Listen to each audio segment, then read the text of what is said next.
Okay, my dear students, দেখো activity 3.1 কি বলছে। ল্যাঙ্গুয়েজ ফোকাস, ভাষার উপরে জোর বা ভাষার কেন্দ্রবিন্দু। ল্যাঙ্গুয়েজ ফোকাসে কি বলছে?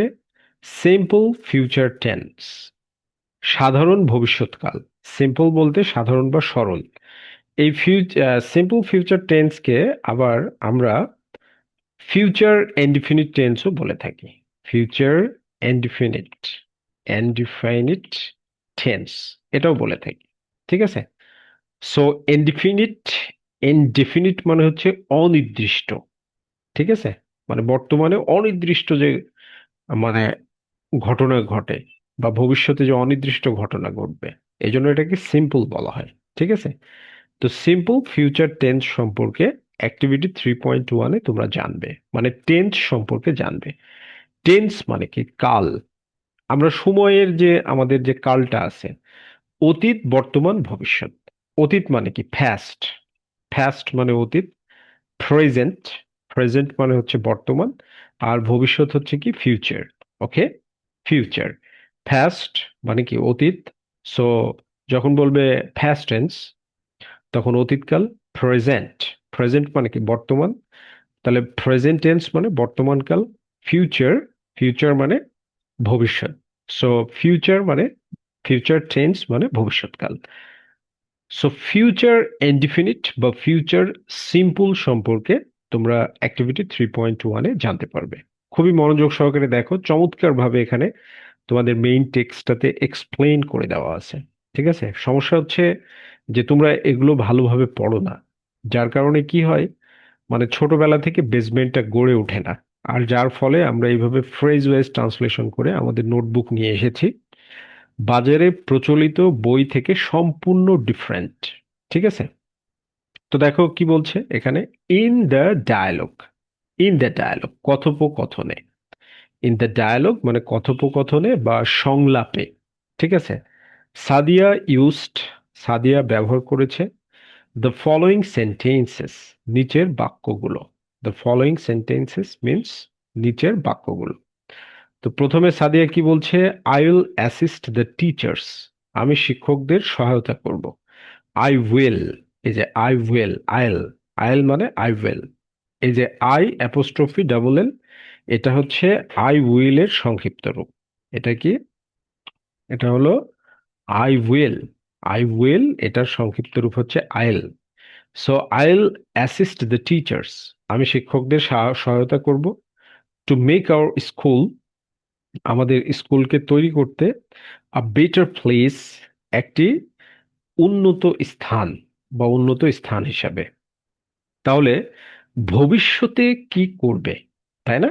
ভবিষ্যতে কি করবে সেইটা বলছে।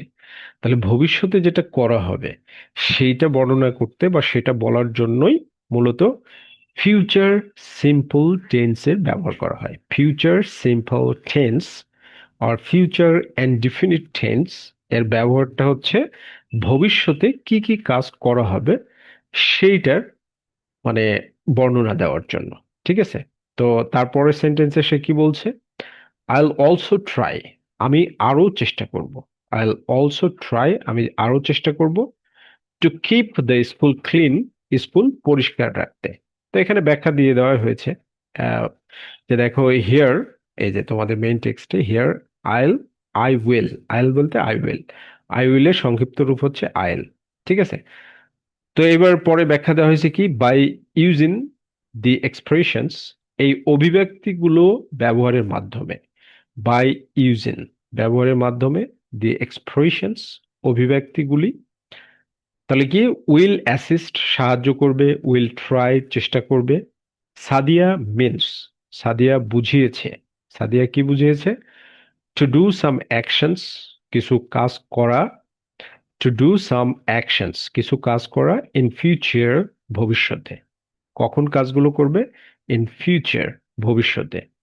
After winning the elections, after winning the election, নির্বাচনে জেতার পর। আফটার উইনিং মানে জেতার পরে, দি ইলেকশন নির্বাচনে। তাহলে এখান থেকে আমরা বুঝতেই পারছি যে উই ইউজ, আমরা ব্যবহার করি দ্য সিম্পল ফিউচার টেন্স, সাধারণ ভবিষ্যৎকাল। টু সে, বলতে। হোয়াট উইল হ্যাপেন লেটার, পরে কি ঘটবে? আমরা ব্যবহার করি দ্য ফলোইং স্ট্রাকচার, নিচের গঠনটি, for the simple future tense, সাধারণ ভবিষ্যৎকালের জন্য। তাহলে স্ট্রাকচারটা কি? সাবজেক্ট, তারপরে অক্সিলারি ভার্ব উইল, শ্যাল বা উইল, অক্সিলারি ভার্ব শ্যাল বা উইল, এরপরে মেন ভার্বের বেস ফর্ম। ঠিক আছে, মেন ভার্বের কি ফর্ম? Base form. তোমাদেরকে একটা জিনিস বুঝাই দিই এখানে আমি, সেটা হচ্ছে একটা ভার্বের চারটি ফর্ম। ঠিক আছে, forms of verb, forms of verb. ভার্বের কয়টা ফর্ম? ফর্মস অফ ভার্ব চারটা ফর্ম। যেমন হচ্ছে অ্যাসিস্ট, অ্যাসিস্টটা কি? অ্যাসিস্টটা হচ্ছে বেস ফর্ম, বেস ফর্ম, বা এটাকে তুমি বলতে পারো প্রেজেন্ট ফর্ম, প্রেজেন্ট ফর্ম। ঠিক আছে, এরপরে অ্যাসিস্টের আরেকটা ফর্ম কি? অ্যাসিস্টেড, অ্যাসিস্টেড, এটা হচ্ছে ফার্স্ট ফর্ম, হ্যাস্ট ফর্ম, অর, এবং অ্যান্ড, হ্যাস্ট, হ্যাস্ট পার্টিসিপল, পার্টিসিপল ফর্ম। ঠিক আছে, একসাথে দুইটাই অ্যাসিস্টেড, কারণ এটা হচ্ছে একটা উইক ভার্ব। আর উইক ভার্বের পাস্ট ফর্ম এবং পাস্ট পার্টিসিপল ফর্ম একই হয়ে থাকে। ঠিক আছে, উইক ভার্ব আর উইক ভার্বের কি পাস্ট ফর্ম এবং পাস্ট পার্টিসিপল ফর্মটা কি হয়ে থাকে? একই হয়ে থাকে। তাহলে আমরা তিনটা পেলাম। একটা ভার্বের প্রথম ফর্মটা কি? বেস ফর্ম, দ্বিতীয় ফর্মটা হচ্ছে পাস্ট ফর্ম, তৃতীয় ফর্ম হচ্ছে past participle. Okay, past participle. এবার 3 নম্বর ফর্ম হচ্ছে ING form, assistant, ING form. ঠিক আছে, এটাকে কি বলা হয়? আইএনজি ফর্ম, আইএনজি ফর্ম বলা হয় এটাকে। ঠিক আছে, সো একটা ভার্বের এ হচ্ছে চারটা ফর্ম। কয়টা ফর্ম? চারটা। বেস ফর্ম বা present form, past form, past participle form, আর হচ্ছে ING form. Okay, ING form দুইভাবে ব্যবহৃত হয়।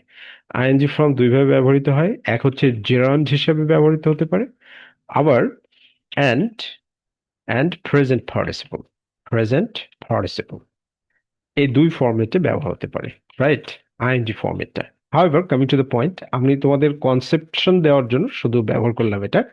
তো স্ট্রাকচারটা কি হবে? প্রেজেন্ট সিম্পল টেন্সের স্ট্রাকচার হচ্ছে সাবজেক্ট, প্রথমে কি? সাবজেক্ট, সাবজেক্ট, সাবজেক্ট প্লাস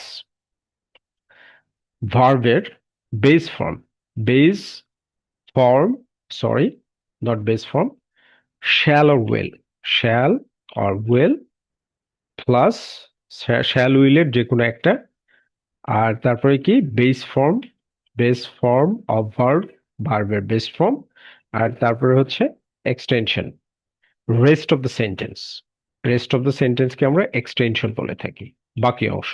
ওকে, এখানে যে বলছে রেস্ট অফ দ্য সেন্টেন্স মানে বাকি অংশ। ঠিক আছে, আমরা এটা বলে থাকি। তাহলে তোমরা স্ট্রাকচারটা মনে রাখবে যে সাবজেক্ট, তারপর হচ্ছে অক্সিলারি ভার্ব শ্যাল বা উইল।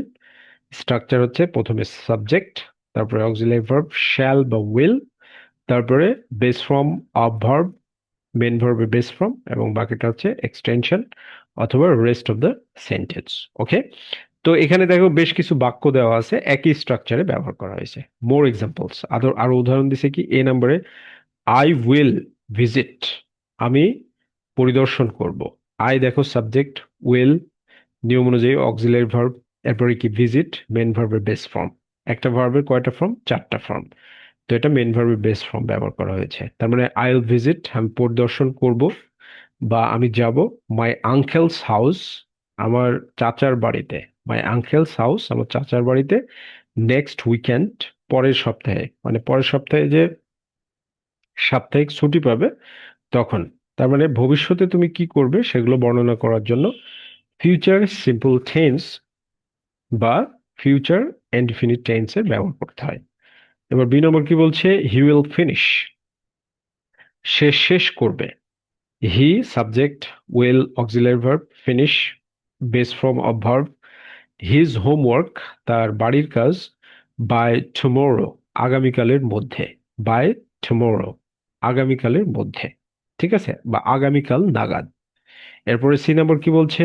হি উইল অ্যাসিস্ট, সে সাহায্য করবে, ইউ, তোমাকে, উইথ ডেকোরেটিং, সাজাতে বা সজ্জিত করতে, দ্য ক্লাসরুম, শ্রেণীকক্ষটি। তার মানে he subject, will auxiliary verb, assist base form of main verb আর বেস ফর্ম অফ ভার্ব। এরপর ডি নাম্বার কি বলছে, উইল গো, আমরা যাব, টু দ্য মিউজিয়াম, জাদুঘরে, বাই বাস, বাসে চড়ে, নেক্সট উইক, পরের সপ্তাহে। So we subject, will auxiliary verb, go হচ্ছে base form of verb. Okay. এই নাম্বারে কি বলছে, দে উইল ডিস্ট্রিবিউট, তারা বন্টন করবে বা তারা দিবে, ক্লথস, জামা কাপড়, টু দ্য পুয়ার, গরিবদেরকে। তাহলে they subject, will auxiliary verb, distribute এটা হচ্ছে base form of verb, clothes, clothes to the poor এটা হচ্ছে rest of the sentence or extension. Right. তো তোমরা এরকম ভাবে কিন্তু এই যে চমৎকার ভাবে আমরা স্ট্রাকচার দিয়ে দিয়েছি এবং প্রত্যেকটি সেন্টেন্সে দেখো চমৎকার ভাবে ট্রান্সলেট করে দিয়েছি। সো আমাদের নোটবুকটা তোমার জন্য একটা ইউনো ভেরি হেল্পফুল, অনেক হেল্পফুল হবে।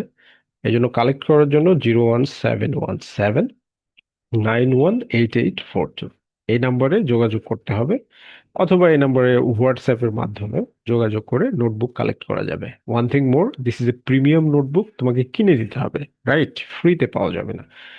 তো অনেকে মনে করতে পারে তাহলে ফ্রিতে কালেক্ট করে নি। No, it's not like that. There is nothing free in this world. Everything has price value আর এভরিথিং হ্যাজ কস্ট, কারণ একটা বই ছাপাইতে টাকা লাগে। আর সেই টাকা কেউ তোমাকে ফ্রিতে দিবে তখনই যখন তার কাছে অ্যাভেলেবল থাকবে, অথবা আরো বেশি থাকবে। I am sorry to say, মানে আমার কাছে সেই পরিমাণে টাকা নেই যে তোমাদেরকে আমি ফ্রিতে দেবো। রাইট। সো তোমরা যদি কিনে নিতে চাও তাহলে এই নম্বরে যোগাযোগ করতে পারো। ওকে।